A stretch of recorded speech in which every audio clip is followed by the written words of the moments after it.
Michael, a lot of star power out in the wild, wild west of the NBA last night. Let's take a look at it. Starting with Luka and the Lakers hosting the Rockets. Doncic steps back, nails the three, 15 first quarter points. Then later in the third quarter, Doncic drives right through the heart of the defense for the Rockets. He'd have 39 points, 8 rebounds, and 7 assists, and the Lakers win 140-109 and clinch that third seed in the West. How about Anthony Davis? Mavericks wraps. This is the first quarter. Davis rocking the rim. Mavs increase their lead, and then he kicks it out to P.J. Washington. He knocks down that one.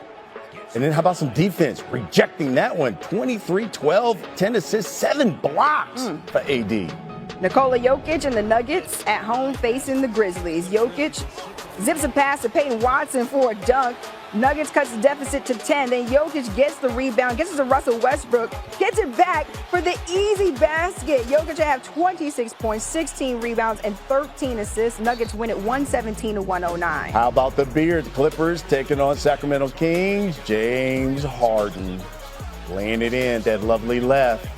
That cut the Clippers deficit to 3, fourth quarter. Harden again. Look at that, throwing that dime. Clippers win it 101-100. Harden, a triple-double, 23, 11, and 10 assists. Well, still a lot to play for out west. The Timberwolves could finish 4th, 5th, 6th, or 7th, or 8th, depending on how things play out on Sunday. The Warriors could finish either 6th or 7th, but cannot climb above 6th. The Grizzlies are locked into the play-in tournament, but they could finish either 7th or 8th. We now welcome in our NBA analyst, Quentin Richardson, right now to the show. And now that the Grizzlies are locked into the plan, what concerns do you have for Memphis heading into the playoffs? I mean, my first concern is that they fired their coach abruptly toward the end of the season. To me, I don't know how they gained that chemistry with a coach this late in the season, and he's untested in playoff situations. So that's one issue for me, that they have a brand new coach. They fired their Taylor Jenkins, who was a great coach for them. He's gone. Then they have defensive depth issues. They injured Brandon Clark, had a season-ending injury last weekend, which put Zach Edey as the lone big for them in the front court. Then they lost Zion Pullen and Jalen Wells to injuries as well. That hurts them defensively on the perimeter. Thirdly, they have poor records against the good teams. I mean, that's not good. They 500, under 5. They 11-20 against teams above 500. Also, they 1-6 against the Warriors and Clippers. Those are teams they could very well see coming out of that play-in. So that's a problem for me. Yeah, you fire your coach just weeks before the playoffs. It just feels like you're giving up on the postseason when you make a move like that. Meanwhile, the Lakers scored a season-high 140 points against the Rockets to lock up that 3 seed. What are your expectations for LeBron and company in the postseason? I mean, I'm not as confident as I was last time I was there. You know, they've been getting taken advantage of a little bit defensively. Then LeBron with the little groin injury last night, we have to keep a real close eye on that because he just missed a week or two with that. So I don't know. I think they still have the star power to get it done, but defensively they scare me right now. They've shown that they can be taken advantage of with people picking on and attacking Luka in the pick and roll and picking him out, and they're just not as strong in the middle as I would like them to be for a big man to protect the paint. So that shows weaknesses for me. So I'm undecided on how far they could go. They still have the greatness of Luka and LeBron though, so that's a major plus for them. Yeah, you can score as many points as you want, but I'm not going to lie, Q, defense will always win championships for me. ESPN Bet gives the Lakers the 5th best chance to win the NBA championship at plus 1,400. Q, thanks so much.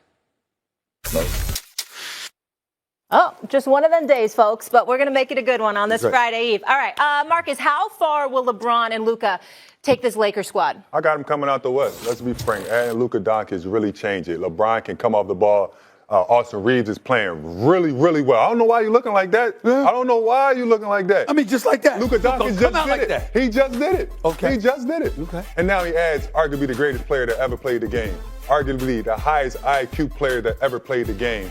And they have gods behind him. He's bringing his Louis luggage to the Western Conference Finals. Let's get it, man.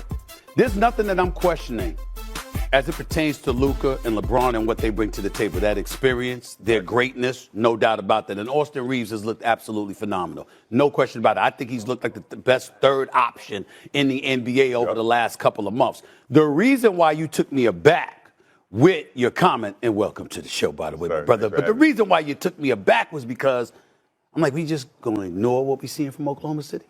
We just going to ignore that. We're going to literally look at Oklahoma City and go like this. We would be surprised if they made it even more so than the Lakers. To me, that's not appreciating the greatness that we're seeing from this crew right now. I'm not even going.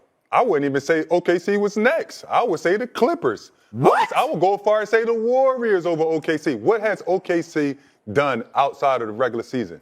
Well, I get that part because they lost in the Western Conference semifinals last year, but that was last year. Yeah. What about what we seeing this year? Top-rated defense, superstar in SGA. I do. You see, got some young thoroughbreds. Jalen Williams can ball as well. Got some size. Picked up Hartenstein and Caruso in the offseason. Got Chet Holmgren back in the lineup. I'm like, what are they missing that would make you say not only the Lakers, but the Clippers? Experience, Stephen. They experience. They're 24. The average age of the OKC is 24 years old.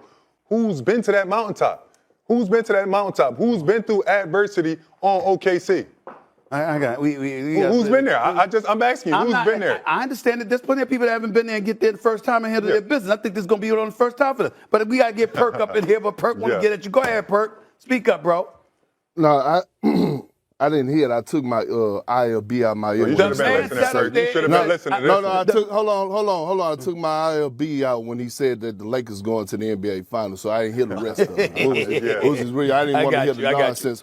And like my grandma say, God bless his heart, baby. He don't know no better. And I'm sick of the disrespect to the Oklahoma City Thunder. The Oklahoma City Thunder is going to the NBA Finals. They rank number one in every defensive category. They have a bona fide superstar at SGA who, by the way, is joining Michael Jeffrey Jordan this season for his guys averaging 30, shooting over 50%, doing it for 3 seasons out of their career.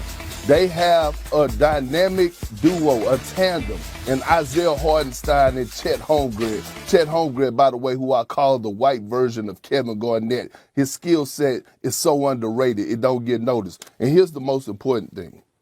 They're deeper than the Pacific Ocean when it comes down to their bench, when it comes down to their roster.